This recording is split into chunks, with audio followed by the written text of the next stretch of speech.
미국과 중국 두 대국 간의 무역 전쟁이 격화하고 있습니다. 트럼프 대통령이 중국산 제품에 고율 관세를 부과하자 중국도 맞불 관세와 보복 조치로 정면 대응에 나섰습니다. 이로써 현재 미국의 중국에 대한 관세는 145%, 또 중국에 대한 협상의 여지도 열어놓고 있는 상황이라 주시가 필요합니다. 글로벌 경제에 미치는 파장이 커지는 가운데 각국도 대응 속도를 높이고 있는데요. 오늘은 보도국 취재기자와 함께 무역 전쟁의 현황과 파장, 그리고 정부의 대응까지 짚어보겠습니다. 현현수 기자, 안녕하세요. 네, 안녕하세요. 네, 반갑습니다. 네, 지금 미국과 중국이 서로 고율 관세를 서로 부과하면서 치킨 게임 양상이 지속되고 있는 상황입니다. 먼저 관세 전쟁이 어떻게 진행되고 있는지부터 소개해 주시죠. 네, 먼저 미국이 어제 중국에 최대 125%의 고율 관세를 부과하는 조치를 시행했죠. 여기에 20%의 펜타닐 비율을 추가한 145%가 최종 관세율이라고 미국 매체들이 오늘 새로 확인했습니다. 이에 중국은 현지 시간으로 10일 낮 12시 1분부터 미국산 수입품에 대해 84%의 추가 관세를 부과하며 정면 대응에 나섰는데요. 트럼프 대통령이 중국만을 고율 관세 대상으로 삼자 중국도 이에 상응하는 비례보복에 나선 겁니다. 앞서 34%로 시작됐던 중국의 보복 관세는 미국의 관세 인상에 맞춰 84%까지 끌어올려졌고, 이에 따라 무역 전쟁은 치킨 게임 양상으로 치닫고 있습니다. 양국의 힘싸움 속에 글로벌 증시는 매일 요동치고 있습니다. 어제 폭등했던 미국 증시가 밤새 다시 급락했고, 국내 증시도 회복 하루 만에 혼조세를 보였습니다. 네, 이번 관세 전쟁이 단순한 무역 갈등이 아니라 미국의 외교적 전략에서 비롯됐다는 그런 얘기도 있습니다. 트럼프 대통령이 중국을 제외한 다른 주요 구역국에만 관세 유예 조치를 내린 배경은 무엇이 있을까요? 네, 트럼프 대통령이 이번 관세 정책을 통해 중국을 고립시키기 위한 의도를 명확히 드러냈다는 평가가 나옵니다. 중국을 제외한 국가들에는 90일간 상호 관세를 유예하며 기본세율 10%만 적용했는데요. 블룸버그는 미국이 다른 교역국들과의 관계를 재정립하며 협력 체계를 구축한 뒤 중국만을 집중 포화하는 전략을 택했다고 분석했습니다.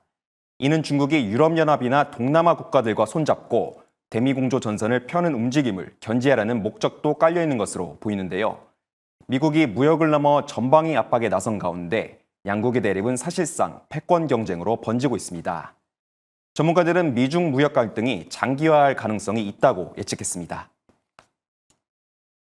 첫 번째는 이제 실물 측면에서는 관세를 매기고 보복 관세를 하기 때문에 시간이 걸리고 있는 것 같고요. 그다음에 채권 시장 쪽하고 외환 시장 쪽에서도 지금 문제가 발생하는 게 보여요. 그런 부분에서 미중 무역 분쟁은 좀 시간이 오래 갈 것 같아요. 중국이 쉽게 물러서지 않을 것이라는 예측 속에 향후 외교적 대결 구도 속에서 무역 전쟁은 더 복잡해질 것으로 보고 있습니다. 네, 미중 간의 무역 전쟁이 격화하고 있는 가운데 세계 무역기구 WTO도 이에 대한 우려를 공식적으로 발표를 했습니다. 양국 간 갈등이 장기화할 경우에 세계 경제에 큰 충격을 줄 수 있다는 전망인데, 현현수 기자, WTO의 보고서에는 어떤 내용이 담겨 있었을까요? 네, WTO는 미중 무역 갈등이 글로벌 교역과 경제 성장에 심각한 타격을 줄 수 있다고 경고했습니다. 미국과 중국 간의 보복성 관세 맞대응이 양국 상품 교역을 최대 80%까지 감소시킬 수 있다고 추정했는데요. 이는 전 세계 무역의 약 3%를 차지하는 두 경제 대국의 충돌이 글로벌 공급망 전체에 충격파를 줄 수 있다는 뜻입니다. 특히 세계 경제가 미국과 중심으로 양분되는 이른바 무역 블록화가 현실화할 경우 전 세계 실질 국내 총생산이 장기적으로 약 7% 감소할 수 있다고 전망했습니다. 이 양국의 치킨 게임식 무역 전쟁이 단순한 국가 간 충돌을 넘어 세계 경제 전체의 위기로 번질 수 있다는 경고가 국제사회에서 나오고 있습니다. 네, 미국의 글로벌 관세 부과에 따른 파장이 커지면서 각국 정부도 대응 방향을 논의하고 있습니다.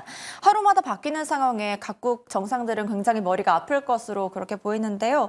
현재 어떤 나라별로 어떤 대책들이 논의되고 있는지도 설명해 주시죠.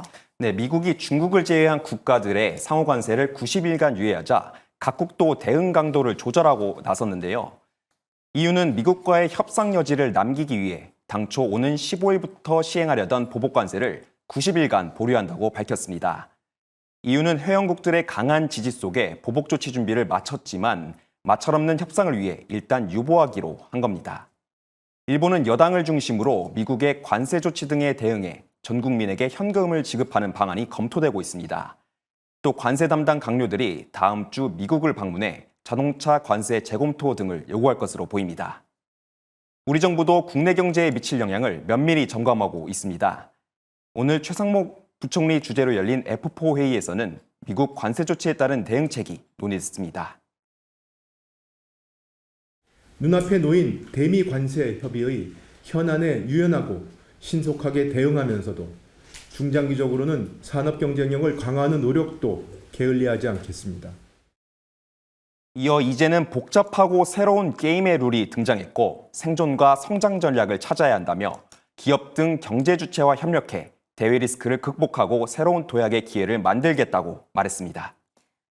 네, 전방위로 확산 중인 미중 무역 전쟁, 단기 대응은 물론이고 장기적 시나리오까지 철저히 대비해야 할 시점입니다. 현현수 기자, 오늘 말씀 잘 들었습니다. 감사합니다.